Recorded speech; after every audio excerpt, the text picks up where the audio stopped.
and gave us a new way. He gave the law in the beginning, and they didn't keep it. But it's because it wasn't in their heart, but they couldn't have it in their heart because God hadn't put it in their heart. He only had put it on stone and gave it to them. It was in their head, but not in their heart. Okay. Mm-hmm. Thank you. Mm-hmm. Now read that again. Okay.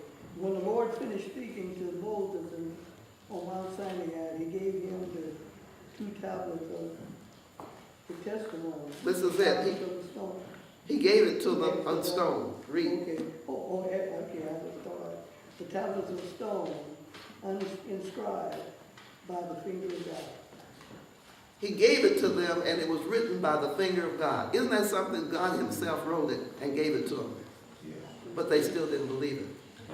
You know, and it's the same thing with us today. As I said, we have parents, and we know that, well, I hope we do. I knew my parents loved me.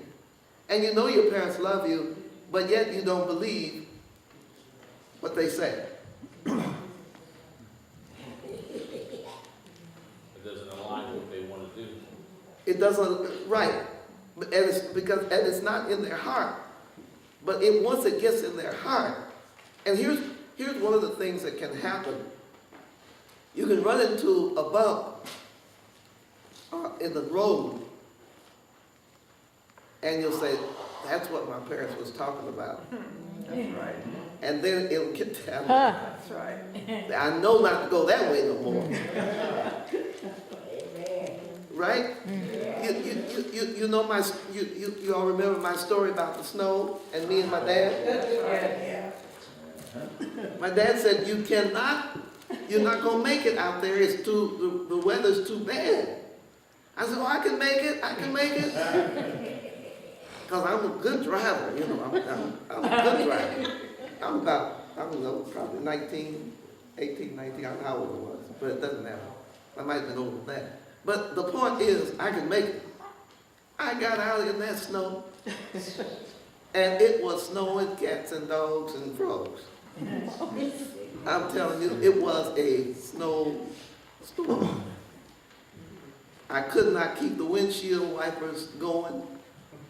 Every few feet I had to get out and wipe the snow off of the thing. And I looked and I saw there was nobody on the street but me. But I'm going to this church club meeting. I would have been the only one there. I got about 2 blocks, and it took me about 20 minutes. And I said, I need to go back home. And I turned around, took me another 20 minutes. I was about 40 minutes going about 4 or 5 blocks, circle. And when I got to the driveway, my father was standing out on the porch, and he said, just go on in the house, honey. I'll put the car in the shop.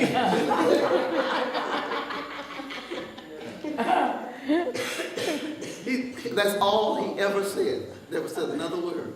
But my point is, when it's a snowdrift, Grace, she's 85 now.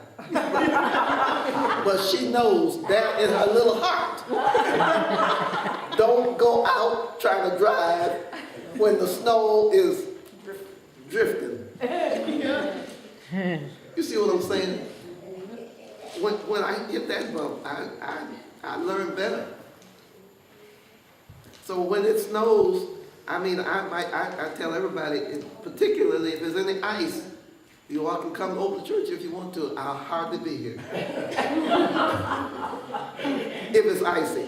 Well, I've driven in the ice too, but I'm saying that in a jest, but I'm really not going to try to fight the weather if it's really bad, really, really bad, I'm coming in the snow. But once you get it, and that's what has to happen sometimes to our children, they have to have a big bump, get their head on a rock or something, and then they get it down in them. But God was trying to tell them what to do, but they didn't want to do it. And you see, there's a saying that people used to have a saying, God never intended to make religion to make our pleasures less. And that's the truth. Everything that he did, he said it for us to be blessed. When he told, we talked about the scripture that I first read about the husband, if you're the husband of or wife, staying with the husband as long as they live and so forth, not to commit adultery and all that. All of those laws, all of those things were so that you could have a better life. It wasn't to make your pleasures less. It was so you could have a better life. Because when you're going from person to person and man to man and all that kind of stuff, you got a mess of a life. A mess of a life. But if you can find one person that's the one for you, just stay with that person. And, you know, sometimes you might have to cry. And you might have to have some, you know, I mean, you might have to. But just as long as adultery and all that's not going on, you know what I'm saying? You stay with that person. And make that home what it ought to be. Because that's the way God intended it, to have one man and one woman together for life. That's what God intended. And he didn't say there wouldn't be some bumps in the road there, but there's nothing that you can't work out if they're being faithful to one another. And that's the bottom line, faithfulness to each other. Mm-hmm. All right, let's keep moving. Next scripture. Okay, St. John 1:17. Mm-hmm. For the law was given by Moses. The law was given by Moses, But grace and truth but came by Jesus. grace and truth came by Jesus Christ. In other words, God gives us grace. And what is grace? Favor. He gives us favor. Favor came. See, the law was, if you don't do this, you get smacked down, or you get stoned, or you get your hand cut off, and all that kind of stuff. That's right, and they're still doing that. It's a real law. They cut off hands and feet and stuff when folks, if they steal, then they cut that hand off that stole. That's not, if it's in your heart to steal, you'll steal if you have to steal with your mouth. I mean, that's true. You got to get it in your heart. The grace and truth came by Jesus Christ. Yes. So favor and truth came by Jesus Christ.